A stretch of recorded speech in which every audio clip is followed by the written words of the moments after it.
പ്രാണനായി. രചന നിലാവിൻ്റെ കൂട്ടുകാരി. അവതരണം സാലിം കരുളായി. സങ്കടമുണ്ടോ ദേവ അവിടെ ഇങ്ങോട്ട് വന്നിട്ട്? അകത്ത് പോകുന്ന കാറിലേക്ക് നോക്കി കുഞ്ഞിനെയും എടുത്ത് നിൽക്കുന്ന മിത്രക്കരികിലേക്ക് വന്ന് അവളെ ചേർത്ത് പിടിച്ചുകൊണ്ട് ഡേവിഡ് ചോദിച്ചു. ഇല്ല ചായ, എപ്പോൾ വേണമെങ്കിലും പോയി വരാലോ, പിന്നെ നിന്നെ സങ്കടം? മിത്ര ചിരിയോടെ പറഞ്ഞ് ഡേവിയോടൊപ്പം ഉള്ളിലേക്ക് നടന്നു. കുഞ്ഞുപ്പയുടെ കടുകുമണിയേ. കുഞ്ഞുട്ടൻ്റെ നീട്ടിയുള്ള വിളി കേട്ടതും മിത്രയുടെ തോളിൽ കിടന്ന ആമ്പൽ ഉറക്ക ശബ്ദമുണ്ടാക്കി കുഞ്ഞുട്ടൻ്റെ കയ്യിലേക്ക് പോകാൻ വേണ്ടി കൈകാലിട്ട് അടിക്കാൻ തുടങ്ങിയതും കുഞ്ഞുട്ടൻ ചിരിയോടെ മിത്രയുടെ കയ്യിൽ നിന്നും കുഞ്ഞിനെ വാരിയെടുത്ത് കവിളിൽ ചുംബിച്ചു. കുഞ്ഞുട്ടൻ്റെ ആമ്പലിനെയും എടുത്ത് പോയതും മിത്രയും ഡേവിയും ഡ്രസ്സ് മാറാനായി റൂമിലേക്ക് പോയി. ഇതെന്താ ചായ?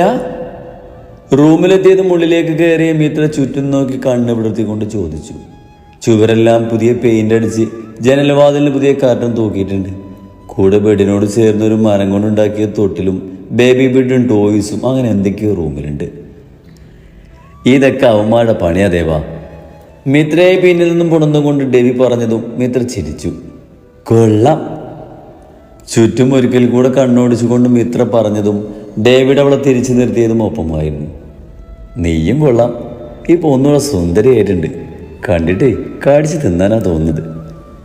മിത്രയുടെ ചെവിത്തുമ്പിൽ കടിച്ചുകൊണ്ട് ഡേവി പറഞ്ഞതും മിത്രയുടെ മുഖം നാണം കൊണ്ട് ചുവന്നു പോയതും പിടിവിട്ടതുപോലെ ഡേവിഡ് മിത്രയുടെ മുഖമെല്ലാം ചുംബനങ്ങൾ കൊണ്ട് നിറച്ച് അവളുടെ അതരങ്ങളെ കടിച്ചെടുത്ത് നുണയാൻ തുടങ്ങി.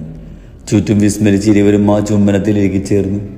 ഒടുക്കം ശ്വാസം വില്ലനായതും മനസ്സില്ലാ മനസ്സോടെ ഇരുവരും മടർന്നു മാറി. എടാ, എനിക്കും കൂടെ താട എടുക്കാൻ. കുഞ്ഞിൻ്റെ അടുത്തിരിക്കുന്ന കുഞ്ഞുട്ടിനോട് ജൂലി കെഞ്ചി. നിനക്കെന്താടി കണ്ണില്ലേ? ഞാനേ എൻ്റെ കൊച്ചിനെ കളിപ്പിക്കുന്നത് കാണുന്നില്ല നീ? കുഞ്ഞിനെ കൊടുക്കാതെ ജൂലിയെ കൂർപ്പിച്ച് നോക്കിക്കൊണ്ട് കുഞ്ഞൂട്ടൻ പറഞ്ഞു. നീ കുറേ നേരമായാലും എടുത്തിരിക്കാൻ തുടങ്ങിയിട്ട് ഇനി എനിക്ക് താട തരില്ല. അത് പറയാൻ നീ ആരാ? താടാ ഇങ്ങോട്ട്, നീ പോടി. രണ്ടുപേരും തമ്മിലുള്ള വഴക്ക് മുറുകി. അതുകൊണ്ട് തന്നെ അതിൽ ഇടപെടാതെ ഡാനിയും അപ്പച്ചനും പതിയെ അവിടെ നിന്ന് ഉമ്മറത്തേക്ക് പോയിരുന്നു. അവരുടെ വഴക്ക് കേട്ടുകൊണ്ടാണ് മിത്ര ഡ്രസ്സ് മാറ്റി വരുന്നത്. എന്തോ നട കുഞ്ഞുങ്ങളെ പോലെ വഴക്ക് കൂടുന്നത് ഇപ്പോഴും? കുഞ്ഞോട്ടിൻ്റെ അരികിലേക്ക് വന്നുകൊണ്ട് മിത്ര ചോദിച്ചു. ചേച്ചി കണ്ടോ, ഇവൻ എത്ര സമയമായിരുന്ന കുഞ്ഞിനെ എടുത്തിരിക്കാൻ തുടങ്ങിയിട്ട്? ഞാൻ ചോദിച്ചിട്ട് തരുന്നില്ല. എടാ കുഞ്ഞുട്ടാ, കുറച്ച് നേരം അവൾക്കും കൊടുക്ക്. അവൾ പോയാൽ നിനക്ക് എടുക്കാമല്ലോ.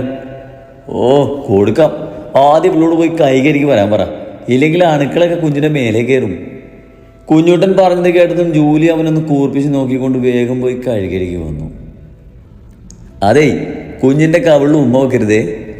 ആമ്പലൂനെ ജൂലിയുടെ കയ്യിൽ കൊടുക്കുന്നതിനിടയിൽ കുഞ്ഞുട്ടൻ പറഞ്ഞു. നീ പോടാ. മേമ്മയുടെ പൊന്നേ, ചുന്ദരി പെണ്ണേ. ജൂലി കുഞ്ഞിനെ കൊഞ്ചിച്ച് കവിളിൽ ഉമ്മ വെച്ച് കുഞ്ഞിനെയും കൊണ്ട് അപ്പച്ചനും ഡാനിക്കും അരികിലേക്ക് നടന്നു. ചേട്ടത്തിയെ. മിത്രയുടെ മടിയിലേക്ക് തല വെച്ച് കിടന്നുകൊണ്ട് കുഞ്ഞുട്ടൻ വിളിച്ചു. എന്തോ? അവൻ്റെ മുടിയിലൂടെ വിരലോടിച്ച് ചിരിയോടെ മിത്ര ചോദിച്ചു. എത്രയായി ഇങ്ങനെ ചേട്ടത്തിയുടെ മടിയിൽ കിടന്നിട്ട്? ഇനി സമാധാനത്തോടെ ഞാൻ ഒന്ന് കിടന്നോട്ടെ കുറച്ചു നേരം. കണ്ണുകൾ അടച്ചുകൊണ്ട് കുഞ്ഞൂട്ടൻ പറഞ്ഞു. മിത്ര ചിരിയോടെ അവൻ്റെ തലയിൽ തലോടി അവിടെ ഇരുന്നു. എന്താടാ എൻ്റെ കണ്ണ് നിറഞ്ഞത്? എന്തു പറ്റി? കുഞ്ഞൂട്ടൻ്റെ കണ്ണുകൾ നിറഞ്ഞൊഴുകുന്നത് കണ്ടതും മിത്ര ആദ്യയോടെ അവൻ്റെ മുഖം കൈ കുമ്പിളാക്കിക്കൊണ്ട് ചോദിച്ചു. സന്തോഷം കൊണ്ടാ ചേട്ടത്തി. ഞാൻ ചേട്ടത്തിയെ ഒത്തിരി മിസ് ചെയ്തിരുന്നു. ചേട്ടത്തിയുടെ വീട്ടിൽ വന്നാൽ ചേട്ടത്തിയെ ഒന്ന് കാണാൻ പോലും പറ്റില്ലായിരുന്നല്ലോ. ഇപ്പോൾ ഒത്തിരി സന്തോഷമായി. കണ്ണു നിറച്ച് ചിരിയോടെ കുഞ്ഞൂട്ടൻ പറഞ്ഞത് കേട്ട് മിത്ര ഒന്ന് കുനിഞ്ഞവൻ്റെ നെറ്റിയിൽ വാത്സല്യത്തോടെ ചുണ്ടുകൾ ചേർത്തു. രാത്രി ഭക്ഷണം കൂടെ കഴിച്ചിട്ടാണ് ജൂലി പിന്നെ തിരികെ ഹോസ്റ്റലിലേക്ക് പോയത്. രാത്രി ഒത്തിരി നേരമായിട്ടും ആമ്പൽ ഉറക്കില്ലായിരുന്നു. ഹാളി വീഴ്ച പായിൽ കിടന്ന് കുഞ്ഞു നല്ല കളിയാണ്. ചുറ്റും അപ്പച്ചനും ഡാനിയും കുഞ്ഞൂട്ടും ഡേവിയും ഒക്കെ ഉണ്ട്. റൂമിൽ മിത്ര വീട്ടിൽ നിന്നും കൊണ്ടുവന്ന ബാഗിൽ നിന്നും അവളുടെയും ആമ്പലുവിൻ്റെയും ഡ്രസ്സെല്ലാം അലമാരിയിലേക്ക് മടക്കി വെക്കുമ്പോഴാണ് ക്ഷണിങ്ങുന്ന ആമ്പലിനെയും എടുത്ത് ഡേവിഡ് റൂമിലേക്ക് വന്നത്. ദേവാ, അതൊക്കെ അവിടെ വെച്ച് എൻ്റെ കൊച്ചിന് പാല് കൊടുത്തേ, വിശക്കുന്നുണ്ടാകും. മിത്രക്കരികിലേക്ക് നടക്കുന്നതിനിടയിൽ ആമ്പലുവിൻ്റെ കവിളിൽ ചുംബിച്ചുകൊണ്ട് ഡേവി പറഞ്ഞതും മിത്ര കയ്യിലുള്ള തുണി ബെഡിലേക്ക് തന്നെ വെച്ച് ഡേവിയുടെ കയ്യിൽ നിന്നും കുഞ്ഞിനെ വാരിയെടുത്തു. അമ്മയുടെ ആമ്പലുവേ, നിനക്കിപ്പോൾ എന്നെ വേണ്ടല്ലേ? കുഞ്ഞിനെ കൊഞ്ചിച്ചുകൊണ്ട് മിത്ര ചോദിച്ചതും അവളുടെ ശബ്ദം കേട്ടപ്പോഴേക്കും കള്ളിപ്പണ്ട് ചിണക്കം ശക്തമാക്കിയിരുന്നു. ഇപ്പം തരാടാ കുഞ്ഞേ. മിത്ര കുഞ്ഞിനെ പതിയെ ആശ്വസിപ്പിച്ച് ഇട്ടിരുന്ന മാക്സിയുടെ സിബ് താഴ്ത്തി കുഞ്ഞിപ്പെണ്ണ മാറോട് ചേർത്തു. ഡേവി ഇവരെയും നിറഞ്ഞ ചിരിയോട് നിന്ന് നോക്കി ബാഗിലുള്ള സാധനങ്ങളെല്ലാം മലമാരിലേക്ക് എടുത്തു വെച്ച് ബെഡിൽ വന്ന് കിടന്നു. അപ്പോഴും കുഞ്ഞിപ്പെണ്ണ് പാല് കൂടി കഴിഞ്ഞിട്ടില്ലായിരുന്നു. കുറച്ചു നേരം കൂടെ കഴിഞ്ഞതും വയറ് ഫുള്ളായതും ആമ്പല് ശരിക്കും ഉറക്കമായെന്ന് കണ്ടതും മിത്ര ആമ്പലുവിനെ തൊട്ടിലേക്ക് കിടത്തി ഡേവിക്കരികിലേക്ക് വന്ന് കിടന്നവനെ ചുറ്റിപ്പിടിച്ച് ഡേവിയുടെ കവിളിൽ അമർത്തി ചുപ്പിച്ചു. ദേവാ.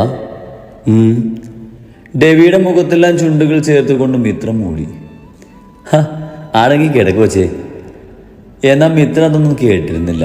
ഡേവിയുടെ മുഖത്തെല്ലാം ചുംബനം നിറച്ച് മിത്രയുടെ അധരങ്ങൾ ഡേവിയുടെ അധരങ്ങളെ പൊതിഞ്ഞു. മിത്ര പിൻവാങ്ങാൻ ഒരുങ്ങിയതും ഡേവി അതിന് സമ്മതിക്കാതെ മിത്രയെ വരിഞ്ഞു മുറുക്കി ചുംബിച്ചു. ഒപ്പം കൈകൾ അവളുടെ ഉടലളവുകൾ അളന്ന് ഒഴുകി നടന്നു. സോറി ദേവ, ഞാൻ കിതപ്പോടെ അടർന്നു മാറിയത് തൻ്റെ കയ്യിലെ നനവ് മാറ്റി ഡേവി പറയാൻ ഒരുങ്ങിയതും മിത്ര തന്നെ അനുവദിക്കാതെ ഡേവിയുടെ അധരങ്ങൾ ഒന്നുകൂടെ ചുംബിച്ചു വിട്ടു. ഡേവിയുടെ കഴുത്തിലേക്ക് അവൾ മുഖം പൂഴ്ത്തി. വേണ്ട ദേവ. മിത്രയുടെ ചുണ്ടുകളും കൈകളും ഡേവിയിൽ ചലിക്കാൻ തുടങ്ങിയതും അവളെ തടയാനൊരു ശ്രമം നടത്തിക്കൊണ്ട് ഡേവിഡ് പറഞ്ഞു. വേണം. ഡേവിയുടെ കഴുത്തിൽ കൂടെ കൈ ചുറ്റി അവനെ തൻ്റെ ദേഹത്തേക്ക് കൂടുതൽ അടുപ്പിച്ച് പ്രണയാതുരമായ ഡേവിയുടെ കണ്ണിൽ നോക്കിക്കൊണ്ട് മിത്ര പറഞ്ഞതും ഡേവിയുടെ പിടിയും വിട്ടുപോയിരുന്നു. ആവേശത്തോടെ ഡേവി അവളുടെ കഴുത്തിലേക്ക് മുഖം പൂഴ്ത്തിയതും അവളിലെ പാൽമണം ഡേവിയുടെ നാസികയിലേക്ക് രചെത്തി. ഡേവിയെ ഉന്മാദനാക്കിയിരുന്നത് ഡേവിയുടെ അധരങ്ങൾ അവളിൽ ഒഴുകി നടന്നു. പ്രണയം കാമമായി മാറിയ നിമിഷം തങ്ങൾക്കിടയിലെ തടസ്സമായ ഉടയാടകളെല്ലാം അഴിഞ്ഞു വീണു.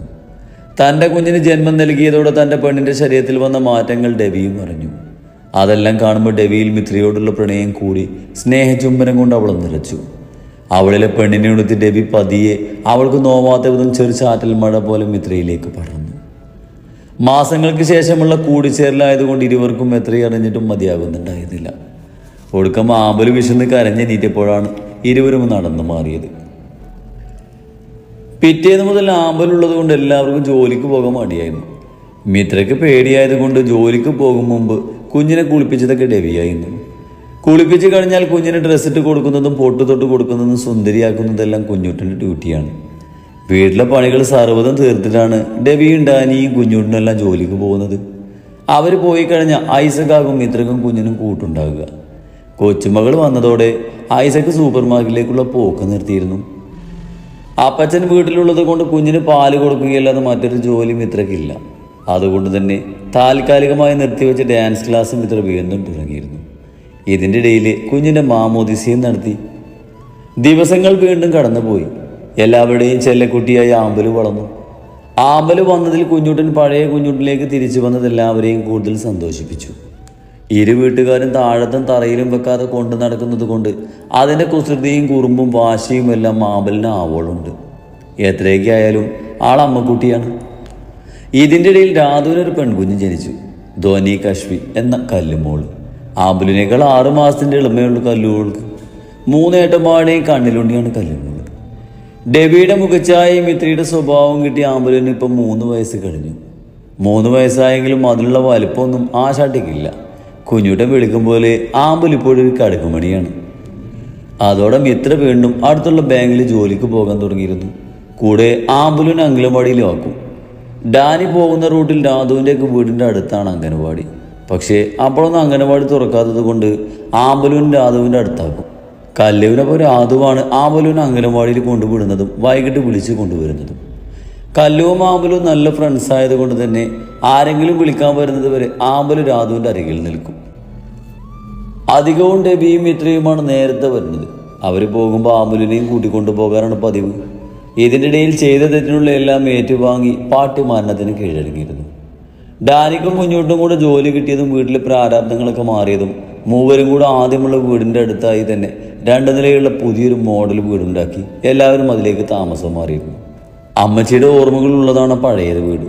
അതുകൊണ്ട് തന്നെ അത് പൊളിച്ച് മാറ്റിയില്ലായിരുന്നു. അതിൻ്റെ ഇടയിൽ ഡാനിയുടെയും ജൂലിയുടെയും വിവാഹം കഴിഞ്ഞു. ഇപ്പോൾ 6 മാസമാകുന്ന കല്യാണം കഴിഞ്ഞിട്ട് ആരോരുമില്ലാതെ വളർന്ന ജൂലിക്ക് ആ വീട്ടിലുള്ള എല്ലാവരും സ്വന്തക്കാരെ പോലെ തന്നെയായിരുന്നു. ഇന്ന് സെക്കൻഡ് സാറ്റർഡേ ആയതുകൊണ്ട് തന്നെ മിത്രയ്ക്ക് ബാങ്കും ആമ്പലൂരിന് അംഗനവാടിയും ഇല്ല. ഡേവിക്ക് കോളേജ് ഇല്ലെങ്കിലും രാവിലെ തന്നെ ഡേവിഡ് സൂപ്പർ മാർക്കറ്റിലേക്ക് പോയിരുന്നു. മോളെ കൊച്ചി എന്തേ? കുളിച്ചു വന്ന ഐസക് ആമ്പലൂരിനെ കാണാതെ ചോദിച്ചു. ഹാളിലിരുന്ന് കളിക്കുന്നുണ്ട്. അപ്പം ചായ കൊടുക്ക്, ഞാൻ നോക്കിക്കോളാം അവളെ. ആമ്പലൂരിനെ നോക്കാൻ പോകാൻ ഞാൻ അപ്പച്ചനെ തടഞ്ഞ് കഴിക്കാനുള്ളത് വിളമ്പി കൊടുത്തു മിത്ര ഹാളിലേക്ക് നടന്നു. ഹാളിലെവിടെയും കുഞ്ഞിനെ കാണാതെ വന്നതും അവരുടെ റൂമിലേക്ക് പോയി. താഴെയാണ് അവരുടെയും അപ്പച്ചൻ്റെയും റൂം. ബാക്കിയുള്ളവരുടെ റൂമെല്ലാം മുകളിലാണ്. തങ്ങളുടെ റൂമിലേക്ക് കയറിയ മിത്ര കാണുന്നത് ചേറിൽ കയറി നിന്ന് ടേബിളിലുള്ള പേപ്പർ എന്തൊക്കെയോ കുത്തി വരക്കുന്ന ആമ്പലുവിനെയാണ്. സൂക്ഷിച്ച് നോക്കിയപ്പോഴാണ് അത് ഡേവിഡ് നോക്കാൻ വെച്ച ക്ലാസ് ടെസ്റ്റ് നടത്തിയ കുട്ടികളുടെ ആൻസർ ഷീറ്റാണെന്ന്. എൻ്റെ ദൈവമേ, ആമ്പലു എന്താ ഇത്?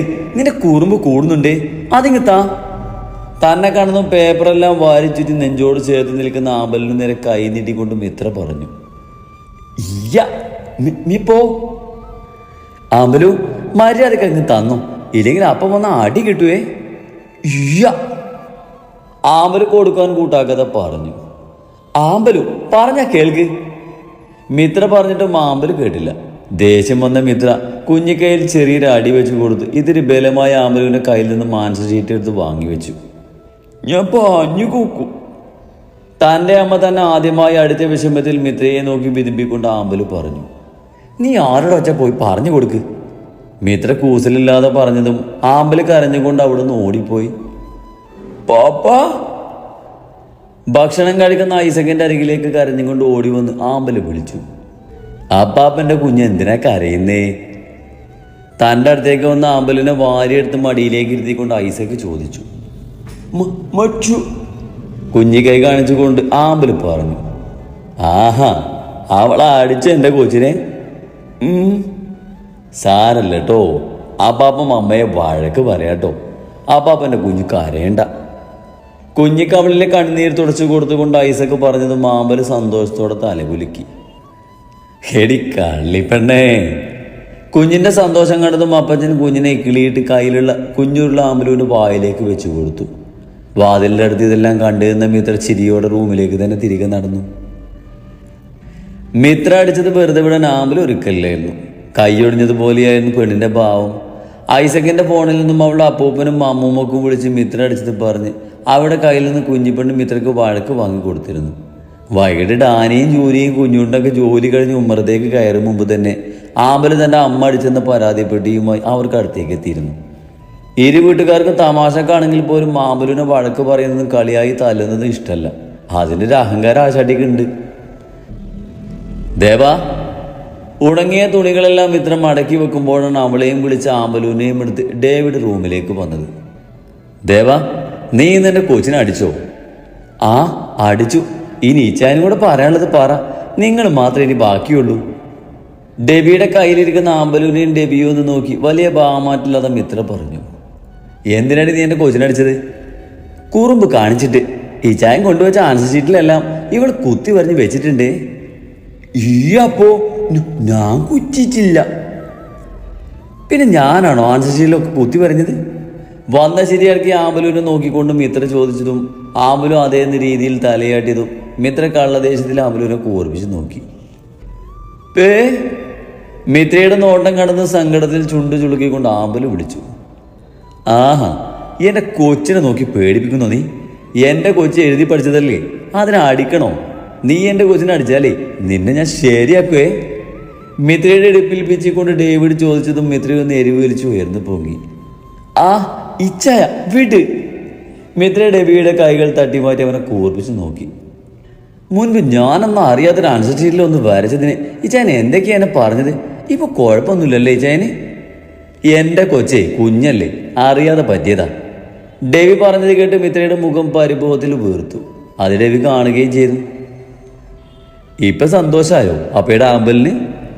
ഡെവിയുടെ ചോദ്യം കേട്ടതും ആമ്പലും ആയെന്ന സന്തോഷത്തിൽ തലയാട്ടി. എന്നാ അപ്പയുടെ കുഞ്ഞ് കുഞ്ഞപ്പയുടെ അടുത്തേക്ക് പോയിക്കോ. ആമ്പലുവിൻ്റെ കവളിൽ ചുംബിച്ചുകൊണ്ട് പറഞ്ഞ് കുഞ്ഞിനെ നിലത്ത് നിർത്തിയതും ആമ്പല് പുറത്തേക്ക് ഓടിയിരുന്നു. എന്താണ് എൻ്റെ ദേവക്കൊച്ചിന്? മുഖക്ക് വീർത്തിട്ടുണ്ടല്ലോ. മിത്രയെ പിടിച്ചു വലിച്ച് തൻ്റെ നെഞ്ചോട് ചേർത്ത് പൊതിഞ്ഞു പിടിച്ച് മിത്രയുടെ കവളിൽ ചുംബിച്ചുകൊണ്ട് ഡേവിഡ് പറഞ്ഞു. ഒന്നുമില്ല. മിത്ര മുഖം വീർപ്പിച്ചുകൊണ്ട് പറഞ്ഞു. പിന്നെ എന്തിനാണ് ഈ പരിഭവൻ്റെ കൊച്ചിന്? ചിരിയോടെയുള്ള ചോദ്യത്തിന് മിത്ര ഒന്നും പറയാതെ ഡെബിയുടെ കയ്യിൽ നിന്ന് കുതറിയതും ഡെബി മിത്രയെ കൂടുതൽ വലിഞ്ഞു മുറുക്കി തന്നോട് ചേർത്തു. വീടിച്ചായ? ഇല്ല, എൻ്റെ കൊച്ചിൻ്റെ പിണക്കം മാറ്റിയിട്ട് ഞാൻ വിടൂ. വേണ്ട. വേണം. അതും പറഞ്ഞ് മിത്രയുടെ അതിരങ്ങൾ ലക്ഷ്യം വെച്ച് ഡെബി മുഖമടുപ്പിച്ചതും ഡെബിയുടെ ചുടി നിശ്വാസം മുഖത്ത് തട്ടിയതും അവളുടെ കണ്ണുകൾ കൂമ്പിയടഞ്ഞ് അതിരങ്ങളുടെ ചുംബനത്തിനായി പിറകൊണ്ടു. പേ. ഡെവിയുടെ ആദരങ്ങൾ മിത്രയുടെ ആദരങ്ങൾ പൊതിഞ്ഞ ആ നിമിഷം തന്നെയാണ് ആമ്പലു ഡെവിയെ വിളിച്ച് ഉള്ളിലേക്ക് കയറി വന്നത്. വേഗം തന്നെ ഇരുവരും ഞെട്ടിപ്പിടിഞ്ഞു മാറി. ഈ കൂട്ടിക്കുറുമ്പൊന്നിന് സമ്മതിക്കില്ല. ഡെവി പതിയെ പറഞ്ഞ് മുണ്ടും മടക്കി കുത്തി ആമ്പലിൻ്റെ അരികിലേക്ക് നടന്ന് കുഞ്ഞിനെയും വാരിയെടുത്ത് വെളിയിലേക്ക് ഇറങ്ങിയതും മിത്ര ചിരിയോടെ ഡ്രസ്സ് എടുത്ത് ബാത്റൂമിലേക്ക് കയറി. മിത്ര ഫ്രഷായ ആളിലേക്ക് വരുമ്പോൾ കാണുന്നത് സെറ്റിയിൽ കണ്ണടച്ചിരിക്കുന്ന കുഞ്ഞുണ്ണിയാണ്. എന്ത് പറ്റി കുഞ്ഞുട്ടാ? മിത്ര കുഞ്ഞുട്ടിൻ്റെ അരികിൽ വന്നിരുന്നു കൊണ്ട് ചോദിച്ചതും അവനൊരു ആശ്രയം കിട്ടിയതുപോലെ മിത്രയുടെ മടിയിലേക്ക് തലവെച്ച് കിടന്നു. എന്തെങ്കിലും വിഷമം ഉണ്ടാകുമ്പോഴാണ് അവനിങ്ങനെ കിടക്കുന്നത്. എത്രയൊക്കെ വലുതായാലും അവന് ചായാൻ മിത്രയുടെ മടിത്തട്ട് വേണം. വലുതാണെങ്കിലും ഇപ്പോഴും അവൾക്ക് കുഞ്ഞുട്ടൻ കുഞ്ഞാണ്, അവളുടെ ആദ്യത്തെ മകൻ. എന്താടാ, എന്താ കാര്യം? കുഞ്ഞുട്ടിൻ്റെ മുടിയിലൂടെ വിരലോടിച്ചുകൊണ്ട് മിത്ര ചോദിച്ചു.